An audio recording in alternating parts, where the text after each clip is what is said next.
नमस्कार। Hello viewers. आज हम चर्चा करने जा रहे हैं सरस्वती पूजा। सरस्वती पूजा क्यों मनाई जाती है, इसके पीछे क्या रहस्य है और क्या करने का क्या विधि है, यह सब की जानकारी आज मैं देने जा रही हूँ। इसी पे चर्चा होने जा रही है। थोड़ा सा विवरण देते हुए मैं बताना चाहूँगी कि इनकी वसंत पंचमी का क्या महत्व है। सरस्वती माँ की पूजा इस दिन की जाती है और माघ मास की शुक्ल पंचमी के दिन इनकी पूजा की जाती है। और यह माता सरस्वती की पूजा का विधान है। विद्या और कला की देवी और संगीत की देवी कहा जाता है। और इनका इस दिन शंख वगैरह बजाना चाहिए। इस दिन कोई वीणा वादन किया जाना चाहिए। सरस्वती माँ की पूजा 2 फरवरी को है और 2 फरवरी को सुबह 9:11 से शुरू है। यह बहुत अच्छा समय रहेगा और 5 घंटे 26 मिनट का समय बहुत अच्छा है। उसमें आप पूजा करें तो बहुत बढ़िया रहेगा। 3 फरवरी को 6:52 पे ये समाप्त हो रही है। कुंभ स्नान की वजह से कुंभ स्नान में ये बड़ा 3 तारीख का पूजन बताया गया है, क्योंकि वो ब्रह्म मुहूर्त में है और ब्रह्म मुहूर्त नहीं होगा 2 फरवरी को, क्योंकि बाद में आ रही है। तो इसलिए 2 फरवरी यहाँ पे पूजा जो है वो 2 फरवरी को मानी गई है, 3 फरवरी को नहीं। 3 फरवरी को समाप्ति हो जाएगी 6:52 AM पे। AM मतलब सवेरे ही समाप्ति हो जाएगी, 6:52 पे समाप्ति है। और शुरू जो होगी वो 2 फरवरी को शुरू होगी। तो इसलिए यह माघ मास की शुक्ल पंचमी पर किया जाता है, उस दिन पंचमी नहीं है। ठीक है, इसलिए 2 तारीख का श्रेयस्कर समय रहेगा, उसी दिन आप पूजा करें और सही रहेगा। अब मैं बताना चाहती हूँ कि कैसे रचना हुई, इनकी कैसे उत्पत्ति हुई। तो यह जो सरस्वती माँ है वो जन्मदाता ब्रह्मा जी ने, उनके जन्मदाता कौन है? ब्रह्मा जी। ब्रह्मा जी उनके जन्मदाता थे। और सफ़ेद वस्त्रों में माँ सरस्वती अपने वाहन हंस पर सवार आती हैं। और इनको हंस इसलिए प्रिय है क्योंकि विवेक और शांत चित्त का पक्षी है, इसलिए उन्हें वही पसंद आया और इसीलिए उन्हें वही रुचिकर लगा और इसीलिए हंस की सवारी मानी जाती है। आपने कभी रूम्स में भी देखा होगा, हम लोग बोलते हैं हंसों का जोड़ा रखिए। क्यों? क्योंकि विवेक और शांत चित्त का पक्षी है, इसीलिए कहते हैं कि रूम्स में भी आप या वैसे अपने कमरों में, लिविंग रूम में हंसों का चित्र लगाएं, 2 हंसों का चित्र लगाएं युगल जोड़े में, इसलिए भी बोला जाता है। यहाँ विश्राम देते हुए, ज़्यादा विवरण ना देते हुए, मैं आपको बताना चाहूँगी कि इनकी उत्पत्ति कैसे हुई। तो हंस पर सवार माँ आती हैं और इन मान्यता है कि जब सृष्टि की रचना की तो उसमें कोई ध्वनि नहीं थी, मतलब बेरंग सी थी और कुछ ध्वनि मात्र भी नहीं था। तब सृष्टि के रचयिता ब्रह्मा जी ने अपने कमंडलू में से जल छिड़का और वो जल जब छिड़का तो उसमें आवाज़ ध्वनि की गूंज करी। और जब ब्रह्मा जी ने कमंडल से छींटा दिया तो सरस्वती जी का जन्म हुआ।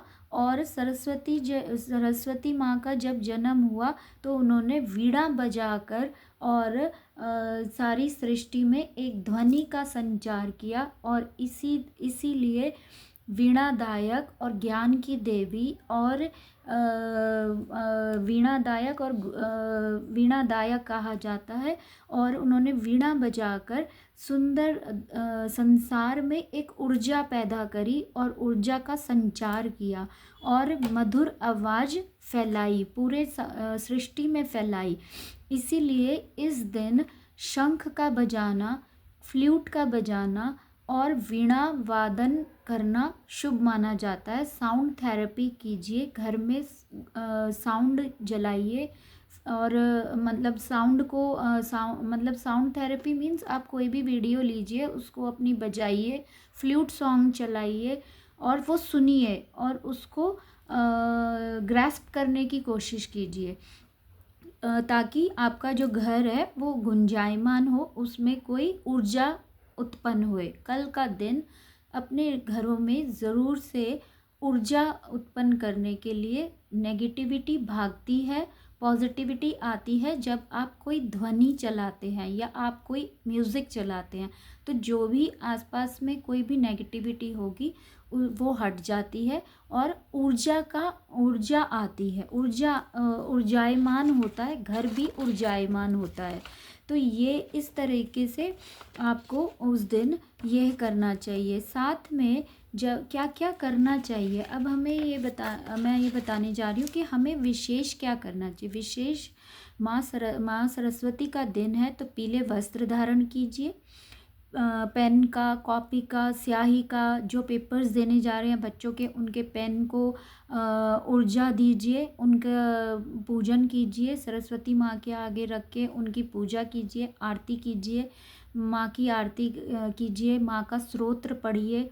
नील सरस्वती माँ का स्तोत्र आता है वो पढ़िए, उसका अध्ययन कीजिए। 108 बार माला भी कर सकते हैं और एक विशेष मंत्र है जो आप बोल के उसके बाद आरती कर सकते हैं।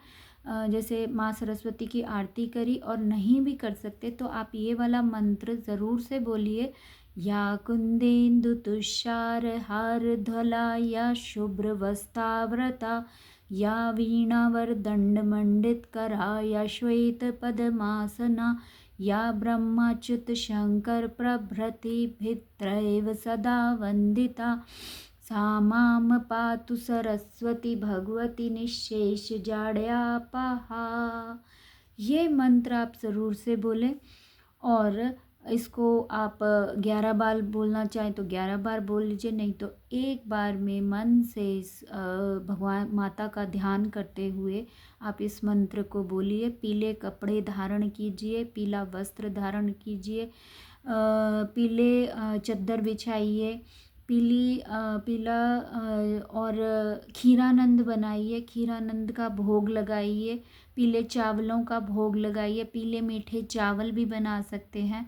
इस तरीके से पीली बर्फ़ी का भोग लगाएं और अपने गुरुओं का ध्यान करें, गुरुओं के समीप रहें। उस दिन बड़ों का आशीर्वाद लें, बड़े बूढ़ों का आशीर्वाद लें और अपने गुरु श्रेष्ठ का आशीर्वाद लें और वो आपको मिल जाए तो सोने पे सुहागा है, सोने पे सुहागा है। अगर आपको उनका आशीर्वाद मिल जाए तो उससे बढ़िया कोई बात नहीं है। अब यह मैंने आपको सभी बताए। आप सरस्वती माँ के 11-21 जितने आपको नाम लेने हैं आप उतने नाम भी पढ़ सकते हैं, उनका स्तोत्र पढ़ें, उनकी आराधना करिए। पेन, कॉपी, स्याही इन सब की पूजा करें और पूजा करके आएँ। इस दिन पूजा करनी सबसे श्रेष्ठ रहती है।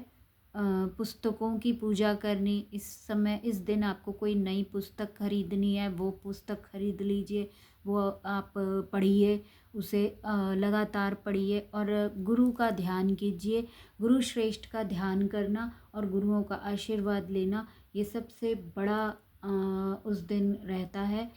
और सरस्वती माँ ज्ञान की देवी, विद्या की देवी, इनसे बड़ा कोई नहीं है। यही एक पूंजी है जो कभी ना घटती है, बढ़ती ही है। समय के साथ ये बढ़ती है, घटने का कोई नाम नहीं है। क्योंकि ज्ञान, धन चला जाएगा लेकिन आपके पास का ज्ञान कभी नहीं जाएगा। धन जा भी सकता है, आ भी सकता है, क्योंकि लक्ष्मी चंचला है।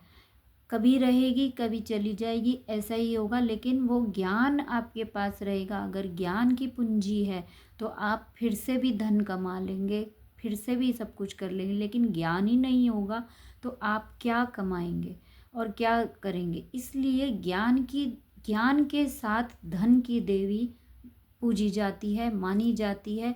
और ज्ञान के बिना धन भी अधूरा।